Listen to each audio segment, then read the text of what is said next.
And here, unlucky. King high, 8 bigs. Perfectly good enough hand to go all in with. Just unlucky to run into aces. Unless I have tons of EV. Get super lucky here. I think we're going to be seeing a GG's.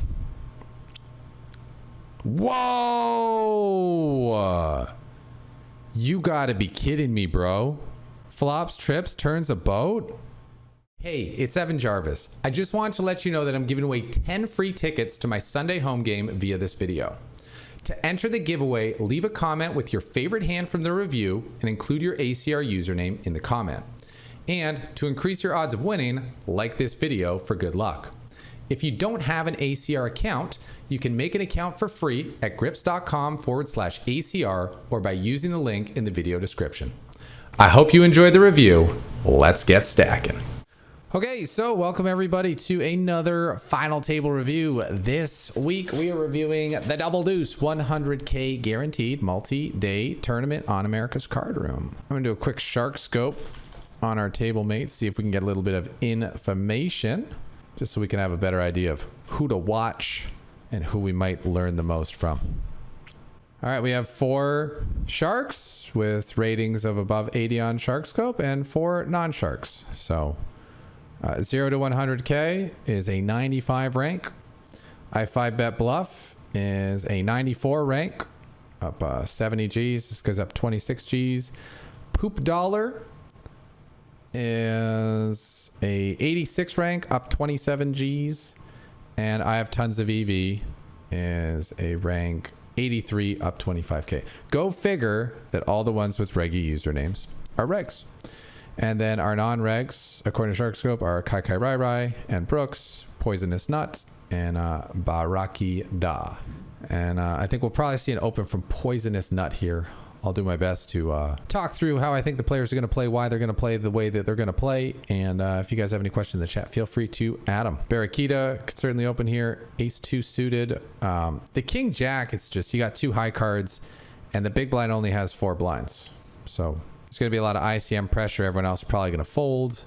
This guy's going to run it a bunch. You have a chance to just make 1,100 bucks on a knockout. 55 buy-ins. And Brooks isn't going to be loving it here, because of the fact that he wants to get that pay jump, and so we are going to see a fold. May seem like a little bit of an absurd fold to be folding ace-8 there, but that is often what's going to happen on final table. So what happens is everyone just made the final table.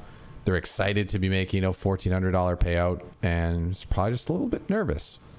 Doesn't want to go out first hand in the final table. But fact of the matter is, when you're the short stack by this much, and there's a huge chance that someone else goes out before you, sometimes you just got to take that spot. That being said, I have tons of EV, kind of short. 5-bet bluff, kind of short, but I think we're probably going to see on Brooks go out first. And now here's an awkward spot, right? What do you do if I have tons of EV shoes? It's actually the same spot, except you have a shorter stack behind you. Probably have the best hand, probably ahead of a button shoving range, but $1,100 pay jump. A little bit of cause for concern. He does make the call because he knows what's up. And that's one of the differences there between your shark rated player and your non-shark rated player. All right. And Brooks finds the shove. I think he's actually maybe going to get this through. It seems kind of crazy because it's not a lot of chips for Poisonous Nut to call, right? 1.75 into 5.28. Let's just do a quick calculator. 1.75 into 5.28. That's how you do your math. So you add it together and then divide. 1.75 div 3. So this guy only needs 25% chance of winning for it to be a correct call. But with a hand as bad as Deuce 9, I think he can fold. I don't really want to. And he definitely has the chips. He could afford the call. It's so little. So I respect the call. He gets knocked out. So. And Brooks, GG's. Probably would have been better off taking the ace-8 spot. But what can you do? Live and learn. He's going to be our 8th place finisher, taking home $1,396.33. Poisonous Nut picking up a premium King Jack suited on the button. It should be an easy open. He's got one of the bigger stacks on the table, currently in 2nd place as well. A chance to eliminate another player. And just King Jack suited is a really powerful hand. I don't know why he's folding this stuff. I don't know why he folded King Jack earlier. Maybe he just doesn't like jacking off. or Jack King suited. Maybe that's what's going on here, but I don't know.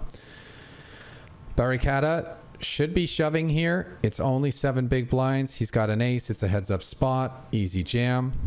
And I 5-bet bluff knowing he's the short stack. Finds the call and finds the double. I like that call there.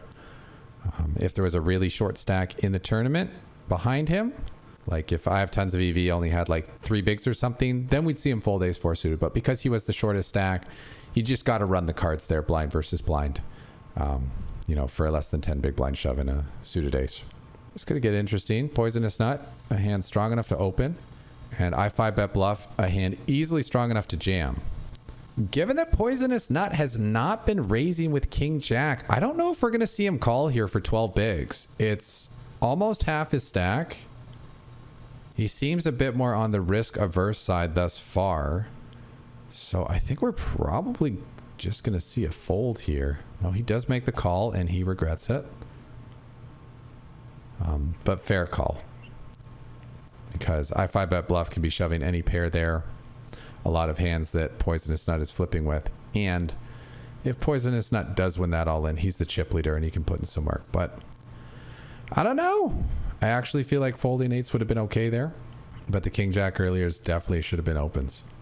Okay, so if you're in 5-bet bluff shoes, you got 2 options here. You could raise small to give your opponents the option to shove all in. That's what we call inducing action. The other thing you can do is just move all in yourself, in which case you're shutting out a lot of hands. So for example, if I 5-bet bluff min raises 9s here, 0 to 100K may defend with Jack 10 suited, take a flop, or they may shove. Whereas if I 5-bet bluff just shoves with 9s, a hand like 10 Jack suited is always going to fold. So if the blinds in the middle are more important to you than trying to get your opponent's stacks and be willing to take, you know, a 50-50 or a 60-40 or 70-30 for the stacks, then you want to go with the shove. If taking a little more variance but having the chance to take down someone's stack is more worthwhile to you, then inducing makes more sense. Given that it's, you know, for half his chips, I don't think we'd see as much inducing from my 5-bet bluff with weaker hands. We'll probably see it with 9s, but if you had a hand like 4s or 5s, those hands would probably just be shoving. And 0 to 100K can go either way here. Flatting is fine. It's a hand that flops well, but shoving's pretty nice with 10 Jack suited. You may get ace 10 to fold. You may get 10 ace Jack to fold. You definitely get King Jack, Queen Jack, King 10, Queen 10 to fold. Those are a lot of better hands. And when you do get called by, you know, the ace kings, ace queens of the world, pocket pairs of the world, you're usually going to be flipping. So Jack 10 suited is a really nice hand to semi bluff raise, shove all in like this, get snapped by 9s as expected, and 9s do hold. So I 5-bet bluff. Going to be getting the knockout there. I think the play from 0 to 100K there, totally fine, totally standard. Just unlucky to be on the losing side of a flip. And I 5-bet bluff is picking a good time to run good.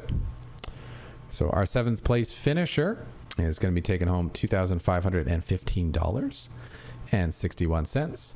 And it looks like we have ourselves a good old-fashioned cooler. Ace Jack suited versus King's blind versus blind. This money's probably going in. The question is how. It could be open shove call. Could be, I feel like limp shove's less likely. Could be like 3x and then get shoved on and call. One thing's for sure, Kiki Rai Rai is not folding this hand. Yeah, shove call. Will Poop Dollar find the miracle ace? He will not. Really unlucky there. Ace Jack suited, very likely to be the best hand, blind versus blind, especially in a 6-handed environment. And when it's only for 15, that's a shove all day. So just unlucky for him to run into kings. He just kind of got dealt a GG there. The hand played itself. And he's going to be our 6th place finisher, taking home $3,601.65.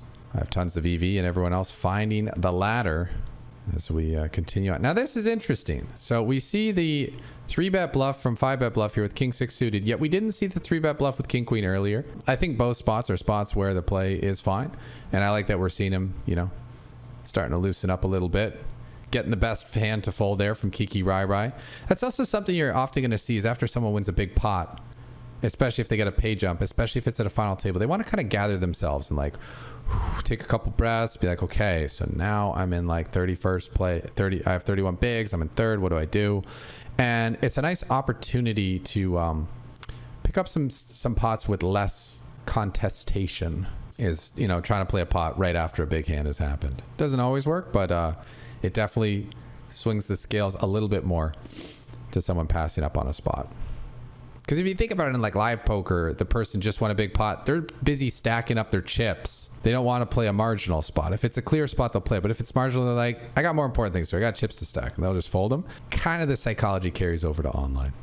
All right, 5-bet bluff. Flops the flush draw on an overcard. He bets. He's probably going to take it down. It's a spot where poisonous, not kind of awkward. Feels like it's a few too many chips to just reshove pre-flop, especially with the short stack. So he kind of has to just call. And on any flop that he doesn't connect with, he's going to kind of have to just fold. This is the perks of having the chip stack that I 5-bet bluff has, and the whatever the anti-perks are of being one of the mid stacks or shorter stacks. All right, Kiki Rai. Opening the nines. Spot where Poisonous Nut could reshove. I don't know if we're going to see it, though. I don't feel like Poisonous Nut's the type of player to take that jam spot. And he doesn't. Barika does take the price. Pot odds granted. And a great flop form. Certainly not going to be going anywhere. Chat, do you guys like a check raise or a check call here? I feel like since Kiki Rai can have all the ace-x, ace-queen, ace-jack, etc., we're probably going to be looking at check call. And then if it goes check on turn, bet the river. Because think about it, even if you have all the outs, he does go for the check raise. Kind of taking control of the hand. Even if you do have all the outs of the flush draw and the straight draw, that's 12 outs. You're flipping against the hands that really have you crushed. And the hands that don't have you crushed, that are marginal, like nines, they're going to check on the turn and you can just win the pot with a bet on the river. Ultimately, he ends up risking the same amount of chips because the river bet only has to be, 2.53 BBs. But he does risk getting shoved on and being like, well, do I call? I'm priced in. Do I call and flip with the draw? And for, 2/3 of the stack. And I think it's a spot where you kind of want to avoid that if possible. Get the shove here. Probably see a call. Barracuda, it's 18 mil to play for 52. Only needs 30%. He's got the ace. Doesn't love it, but he can also afford it. He's got plenty of chips. It's only like 12% of his stack or whatever. And the show goes on. Should see a fold here. Shove from I have tons of EV. I don't know if 5-bet bluff's going to call. For the same reason he didn't call with ace-4 suited a few hands back. He doesn't really need to call with ace-9 here. And it is from the cutoff. So the button's going to be shoving more hands than the cutoff. And therefore ace-9 would be doing better against the button than the cutoff. And I think, again, he just doesn't really need to take this spot. So he's probably going to pass. And just, continue to enjoy his chip lead over everyone else. No, it does make the call. Okay. Well, calls, gets it in behind. Also, actually, something worth noting is something I learned back on the EPT from watching Elke, is that in this spot, we went through who were the crushers, the high-ranked players, and who were the less experienced. And I have tons of EV was one of the tougher players. These other players did not have a high ranking on Shark Scope. And so if I 5-bet bluff can take out I have tons of EV, then he's playing four-handed with players who are less experienced. And again, he has a better chance to win. So part of that might have been, it's close. I may be ahead of the range, or it's close against the range. I just want to try to take out the toughest player from the table. And this is an opportunity to do so that he could afford. And so that may have factored into the decision too. So many little details coming into play, because you're not just looking at this hand. You're looking at what does this do for, what are the future implications of this decision? Because he's not just thinking about the jump from 4,700 to 65. He's thinking about, who do I want to get three-handed and heads up with when I'm playing for $8,000 difference between first and third? See the shove here from Queen 10. I think A7 is going to fold. Ace Jack should be calling here. This is an easy call. And he is ahead. And if he fades Queen or a 10, he's going to get all the chips back that he lost the previous hand. And Poisonous Nut going to be our 5th place finisher, taken home $4,709 US. There were a couple of spots where I think our man could open a bit more, but seemed fine. Let's see. Open here. Question is whether it's a shove or just an open. I think, yeah, with everyone being equal stack and the pay jumps being really significant right now, 3K, 3K, 5K in a $20 tournament, we're going to see people being much more selective and treading much more cautiously. See, we don't even see King Jack calling. We don't see Queen Jack calling or 3-betting. People are going to be very selective of the pots they get involved with because the stakes are so high. Now, this is a great spot for I5bet bluff to just min raise so that Kiki Rai can shove. Again, we saw him shove the ace 4. Made a lot of sense. He wanted sixes, a hand like sixes to fold. Here with queens, he wants a hand like sixes to move all in. So I think we'll probably see a min raise here. And it's hard for Kiki Rai to not put the chips in over a min raise. Do you want to become the shark in your local poker game? Then come join me and the team at Poker Coaching Premium for free. For 3 days, you can get full access, and I mean full access, to Poker Coaching Premium by visiting pokercoaching.org or using the link in the video description. When you join, you'll get access to over $500,000 worth of training material from world-class pros, including me, with over $56 million in combined earnings. You'll get masterclass access, interactive quizzes, GTO charts, solver and high-stakes exploits, and webinars on everything you need to know to win at poker. Poker Coaching Premium offers over 1,600 interactive hand quizzes, over 600 video classes, and 2 complete masterclasses on tournaments and cash games. And you can access all of them completely free for 3 days by visiting pokercoaching.org or using the link in the video description. Let's get stacking. This is kind of the spot you're looking for off of 15 bigs. Loose opener to shove on. Just unlucky. Kiki Rai getting a little bit of a cooler there. Gonna be our 4th place finisher, taking home $6,600 for his efforts. Not too bad. Turned $22 into $6,600. 300 buy-ins. That's a lot of replays. And I5bet bluff. Massive chip lead here. 350 million to everyone else's 100 million. It's 58 bigs versus 16. Let's see what he can do with it. Could defend here. Doesn't need to, but could defend. Apply some pressure post flop. He does have a connected hand. If you're looking for like the worst hands you defend, look for like suited face cards, suited gappers, connected hands, ace X's. And you're kind of tough spot. He flop bottom pair, but it is 3rd pair. And everything he's up against has outs. Does take the check call. And now this is where it'll get dicey. I have tons of EV, has 2 straight draws, right? He can win on a queen. He can win on an 8. If I5bet bluff is on a king, he's never folding it. But if he's on a 9, it's maybe a spot where a big bet from I have tons of EV could get a fold. And 3-handed, can't be afraid to go for the win. So I wouldn't be surprised if we see I have tons of EV. Put the pedal to the metal here. Being said, he could also take his free card and hope to hit queen, jack, 10, or 8 and win at showdown. Now for I5bet bluff, do we go for a little blocker bet? Yes, we do. Trying to get a cheap showdown, and takes down the pot. But we see if I have tons of EV, shove that turn, he's winning that pot in this particular case. But he's not winning when I5bet bluff has a king.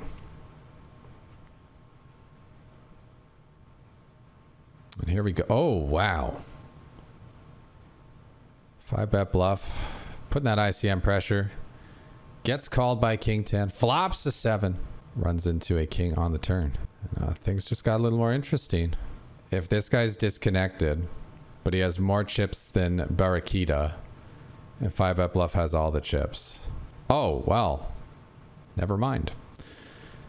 Barakita decides king at 9 offsuit is good enough. Ships in his 100 mil. 5-bet bluff obviously snap calls with ace king suited. And just like that, we're going to be heads up. Just like that, we're going to be heads up. Barakita. How many blinds was that? What do you think, chat? I feel like that was kind of a lot. I get it. This guy's like loose on the bottom. I feel like, I don't know. Is king 9 the hand you want to put 15 blinds on? It's a little light. Especially if there's a chance this guy's, if there's a chance this guy's disconnecting. I might find other spots to get more chips. This seems like, to me, this feels like it was a little loose. But again, we're just the dude in the commentary box. Barakita's the dude who just cashed for $9,500. And now we are heads up. So far, I think both these guys played very good final table. It's pretty quick, but I 5-bet bluff did a nice job picking his spots. I really liked when he used the open shove weapon as opposed to the min raise and deuce weapon. I have tons of EV. Worked the short stack fairly well. Put it in when he needed to. Didn't put it in with more hands than he needed to. Was patient, and that's why he's got 12.9k locked up with a chance of 17k here. So these two players playing for about 4.5K, 4.6K. And we'll see who's going to emerge victorious. Both these players, high rating on Shark Scope. Both skilled, both quality players. It's hard to pick up a hand heads up to call it all in with, you know? And if he can just keep chipping them down, 1.7 big blinds every orbit, why not? So you go with 9-4 suited. Probably see a call with king high here. This guy knows what's up. He knows how wide I 5-bet bluff is shoving. I'm not sure if 9-4 suited would be on the Nash charts. I got a little too frisky there looking at things, but maybe it's on the charts. Anyway, things are about to get a bit more interesting now. Now that I have tons of EV back up to 20 bigs, we're going to see some more limping. We're going to see some more min raising.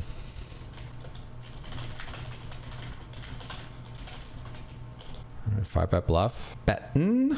Could get called here. Yeah. I have tons of EV. Had just enough hand there to make the call. We'll see a defend here. Queen 6 suited. And with bottom pair, probably a good spot to bet like a big blind or 1.25. Get a little protection. Avoid getting outdrawn by the Queen 6. He decides he's just going to take it to showdown, check it down. I don't think we'll see him go as wide as 4-8, but he is going to try to take free flops. Here's the thing. If I have tons of EV is shoving a lot, there's no reason for him to call with the 4-8. But if I have tons of EV is checking and letting him see flops, which you're going to find in smaller stakes games, put in that half a big blind to play for a pot of 2.25. And if your opponent misses on the flop, you just bet a big blind and you take it down. So if you're playing heads up against someone who's shorter and is letting you see flops, put the money in and try to see it. And here, unlucky. King high, 8 bigs. Perfectly good enough hand to go all in with. Just unlucky to run into aces. Unless I have tons of EV. Get super lucky here. I think we're going to be seeing a GG's. Whoa! You gotta be kidding me, bro. Flops, trips, turns a boat? That wasn't right. That wasn't right, ACR. But it'll give him a good story to tell. Especially if he still manages to keep it together and finish the job. Whoa! That was wild. I think we'll see a defend here. You got a couple of middling cards and you're getting that price. You got to put in one big blind to play for 4. It's usually worth it. Is he thinking about getting frisky here? Backdoor flush draw? He is. Wow, what a boss, man. Look at this though. He only risked 2.2 to win like 5.2. He's got the double backdoor draw. A couple diamonds makes him a flush. 10-8 makes him a straight. Happens to have the best hand. This guy is so tilted. He's like, I don't want to fold for like one big, but I don't have anything. Nice play there for my 5-bet bluff. Very nice. And we're right back to where we were. I 5-bet bluff continues to run his opponent into the ground. And only gets into a tough spot or interesting spot when his opponent gets lucky. Oh, but this could be it. King 5 suited all in versus King 6. It's a flush draw for I have tons of EV. It's mid pair for I 5-bet bluff. He just needs to fade those spades. One down, one to go. And boom, there it is. Our winner of the Double Deuce. I 5-bet bluff taking home $17,490. Let's get a round of applause.